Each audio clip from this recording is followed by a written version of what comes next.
ಸಚಿವ ಖಾತೆ ಹಂಚಿಕೆ ವಿಚಾರವಾಗಿ ಉಂಟಾಗಿದ್ದಂತಹ ಗೊಂದಲ ಮತ್ತು ಅಸಮಾಧಾನಕ್ಕೆ ಕೊನೆಗೂ ತೆರೆ ಬಿದ್ದಿದ್ದು ಸಚಿವ ಕೃಷ್ಣ ಬೈರೇಗೌಡ ಅವರು ಬೆಂಗಳೂರು ಅಭಿವೃದ್ಧಿ ಇಲಾಖೆಯ ಸಚಿವರಾಗಿ ಅಧಿಕಾರ ಸ್ವೀಕರಿಸೋಕೆ ಸಜ್ಜಾಗಿದ್ದಾರೆ.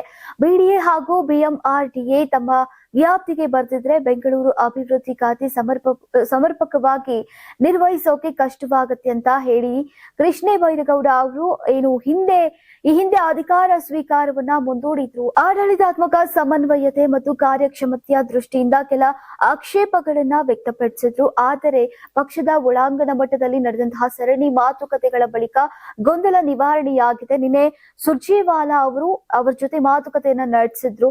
ಮನವೊಲಿಕೆ ಬಳಿಕ ಕೃಷ್ಣ ಬೈರೇಗೌಡ ಅವರು ಅಧಿಕಾರ ಸ್ವೀಕರಿಸೋಕೆ ಒಪ್ಪಿಗೆಯನ್ನ ಸೂಚಿಸಿದ್ದಾರೆ.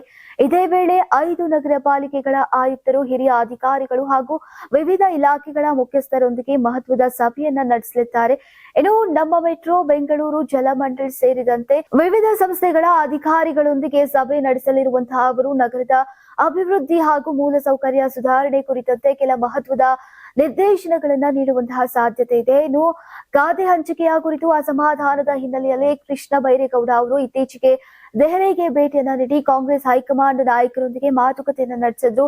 ಬಿಡಿಎ ಮತ್ತು ಬಿಎಂಆರ್ಡಿಎ ತಮ್ಮ ವ್ಯಾಪ್ತಿಗೆ ಬರ್ತಿದ್ರೆ ಎದುರಾಗುವಂತಹ ಆಡಳಿತಾತ್ಮಕ ಸಮಸ್ಯೆಗಳ ಕುರಿತು ಅವರು ವಿವರಿಸಿದ್ರು. ಇದೇ ವೇಳೆ ಮುಖ್ಯಮಂತ್ರಿ ಡಿಕೆ ಶಿವಕುಮಾರ್ ಅವರೊಂದಿಗೆ ಚರ್ಚೆಯನ್ನ ಕೂಡ ನಡೆಸಿದ್ರು.